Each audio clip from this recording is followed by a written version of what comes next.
All right, Alyssa, since folks have decided to join us for the launch of our Boss Better Now podcast, I think one of the things that we ought to do here in the very first episode is talk about what we want this to be. You and I have had conversations for months about what we want this to be, what we think it could be capable of for an audience. And now that folks are here and now that folks are listening, what do we want this to be? If we were writing our Boss Better Now podcast manifesto, what do we want this podcast to be for our listeners? And I think that's a question for our listeners, right? That to me, this is an act of service to them. How can we feed that boss soul?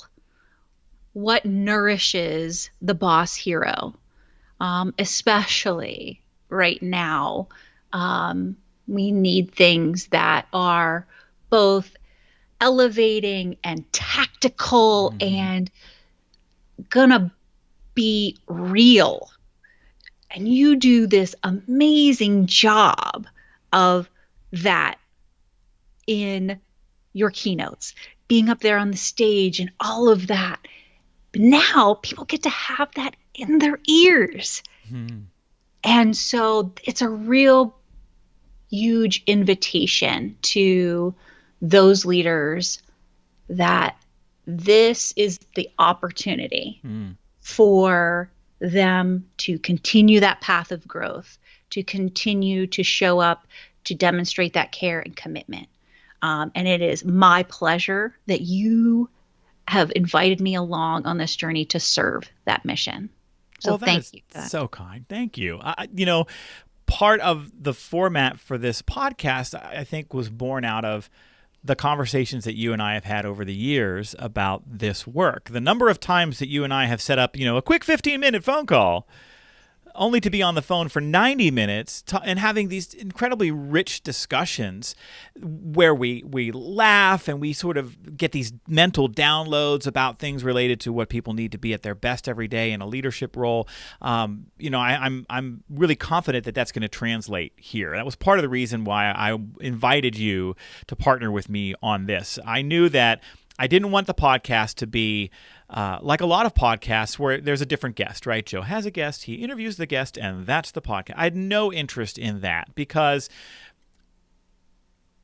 the rich dialogue that can unfold when people are given a little bit of time and space and have familiarity with each other to really get into some robust conversations is a really special thing. And to be able to hit record on that and share it with others in service to them, as you said, I think is really special. And I'm really excited about that. I knew that it was important for me to have someone to talk with on this podcast. If it was just me flying solo, I'm a trainer at heart. I would overly script it, right? I would just become a little mini training presentation every week. And I didn't want it to be that because it is a noble pursuit. And we do need to move past just attending to skills and just attending to knowledge, right? We do need to be food for the boss's soul, right? That's on our cover art. We do need to remind people that it's a noble pursuit. And so I see us making space for that on this podcast to remind folks that you are strong and you are powerful and you show up every day and you have survived and overcome so many challenges as a leader and you're getting better at it every single day. People need to hear that. They need to be reminded of it. And I'm really excited that we're creating a space here to do that as well. Heck yes. People do need to be reminded. You all are awesome. You're boss heroes, for goodness sake. And I'm, like I said, super excited to be a part of this. It is with complete and utter transparency and honesty that we are not scripting it in terms of it is really challenging for me and I am way out of my comfort zone.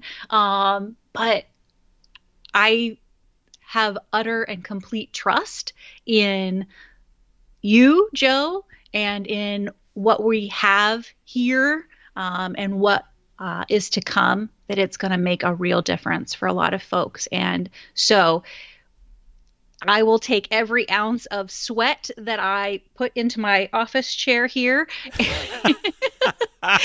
and say that it will all be worth it. I trust that it will be, because you all are worth it.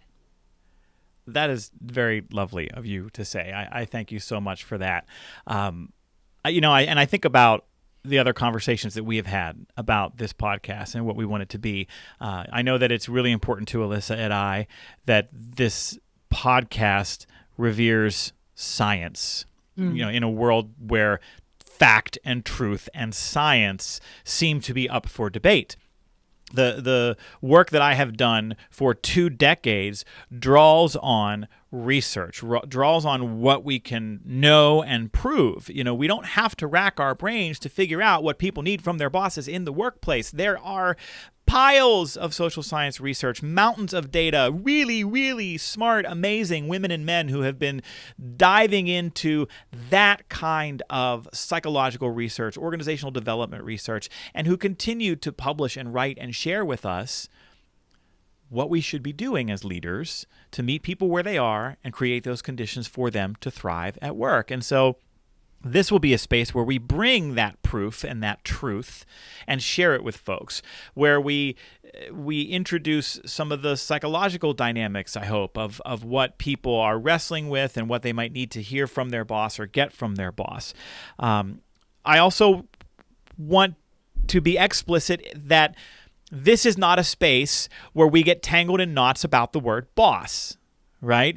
There's so much out there. I see posts on LinkedIn every week of someone writing 3 paragraphs about, boss is bad and leader is good, and why manager is not something you should aspire toward, but leader is a wholesome thing. And I just don't think we have time or space for that conversation. It's the worst, wrong kind of like HR virtue signaling, right? That debate about whether you should be able to use the word boss is a distraction. And I think boss is not a dirty word because it's the word that people use, right? If I walk into your workplace tomorrow and I say, hey, which one of the people here is your boss? You're going to just point to somebody, right? You're not going to go, ooh, that's a really uncomfortable word that we don't use around here. We get hung up in the semantic arguments about language, and some of those are valid if we're talking about diversity and equity and inclusion, but boss is a thing, right? If you're my neighbor and you come to my house and I say, how's your new job? You're going to say, oh, it's pretty good. My next question is going to be, do you like your boss? Not, do you like your chief human capital officer? That's not a thing that people say, okay? So this is a place where it's okay to be a boss. It's okay to use the word boss, and boss is not a dirty word. I love it. You are truly in recovery from being an HR professional. You are as well, right? You're a recovering HR professional. How there long? We are.